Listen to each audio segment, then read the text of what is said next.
அது வந்து ஆனா இப்ப அந்த ஒப்பந்தங்கள்லாம் தாண்டி முன்னாடி ஏற்கனவே வேற வேற யூரோப்பியன் நாடுகளுக்கு, மத்த வேற வெஸ்ட் ஏசியா நாடுகளுக்கு எல்லாம் போட்டிருக்காங்கல்ல, அந்த ஒப்பந்தம் இருக்கு இல்லையா? அதுபடி நமக்கு சாதாரண நாட்கள்ல உங்க ஒப்பந்தப்படி நீங்க பண்றீங்கல்லாம் ஓகே தான். இந்த மாரி ஒரு நெருக்கடியான நேரத்துல எனக்கு அது ஒப்பந்தம் கரெக்ட்டா இருக்கு. அது மாரி பண்ணுவேன்னு எப்படி சொல்ல முடியும்? நம்ம மக்கள பட்டினி போட்டு நீங்க வெளி மக்களுக்கு குடுக்கக்கூடாதுல்ல. அது நம்ம வந்து அவங்களுக்காக வேலை பார்க்கிறாரு. அப்படி ஏற்கனவே அவர் மேல குற்றச்சாட்டு நெறையா இருக்கு. நாம் இருவர், நமக்கு இருவர். அம்பானி, அதானி என்ற 2 முதலாளிகளுக்கு மோடி அண்ட் அமித்ஷா அப்படிங்கிற 2 வேலைக்காரங்க இங்க இருக்காங்க. அப்படிங்கிறது தான் எல்லாம் சொன்னது. இது என்னோட வார்த்தை இல்ல அது. வெளியில சொன்னேன். இப்ப நம்ம இது மாரி சொன்ன உடனே நம்ம வந்து என்னமோ பிஜேபிக்கு எதிரானவங்க, ஆர்எஸ் எதிரான அப்படிலாம் கிடையாது. நமக்கு உங்களுக்கும் அவர் தான் பிரைம் மினிஸ்டர், எனக்கும் அவர் தான் பிரைம் மினிஸ்டர். அவரு அமித்ஷா வந்து உங்களுக்கும் உள்ளாட்சி அமைச்சர் அவர் தான், எனக்கும் உள்ளாட்சி அமைச்சர்.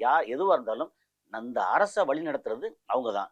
அப்புறம் வெளிநாட்டு இதுல வந்து ஜெய்சங்கர் உங்களுக்கும் அவர் தான், எனக்கும் அவர் தான். நம்ம இந்திய மக்களுக்கே அவர் தான். அப்படிங்கும்போது நமக்கு இது கரெக்டா பண்றான் இல்லையா நம்ம வந்து பார்க்கணும்ல. அதுல விமர்சனம் பண்ணக்கூடிய உரிமை, பட் அளவு மீறாம. கெட்ட வார்த்தை பேசாம. ஏன்னா இந்த ஒரு பதவியில் இருக்கவங்களுக்கு இந்த மாதிரி ஒரு அளவு மீறாம. அப்படி. ஆனா இதே இது நம்ம இங்க இருந்து ட்ரம்ப்ப வந்து கிறுக்கு பை அப்படின்னு சொல்றாங்கன்னு சொல்றோம். அது வந்து எப்படின்னா நம்ம சொல்றது இல்ல. வெளியில சொல்றாங்க அப்படிங்கிறத எடுத்து சொல்றோம் அப்படிங்கிறது. ஸோ இவ்வளவுதான். இப்போ அவங்க அம்பானி, அதானிக்காகத்தான் இதுல மெயினா அம்பானி. அவங்களுக்காகத்தான் இவங்க வந்து ஆட்சியே பண்றாங்க. இந்திய மக்களுக்காக பண்ணலன்னு ஒரு பெரிய குற்றச்சாட்டு இருக்கு. அந்த குற்றச்சாட்டு இப்ப உண்மையாகிட்டு இருக்கு. தமிழகத்தின் பல எம்பி எம்எல்ஏக்களின் வெற்றிக்கு வித்திட்ட கிங் 360 தேர்தல் வியூக சாப்ட்வேர் 2026 புதிய வாக்காளர்களின் அப்டேட் விவரங்களுடன் உங்கள் தொகுதியில் உங்கள் வெற்றிக்கு வித்திடுகிறது.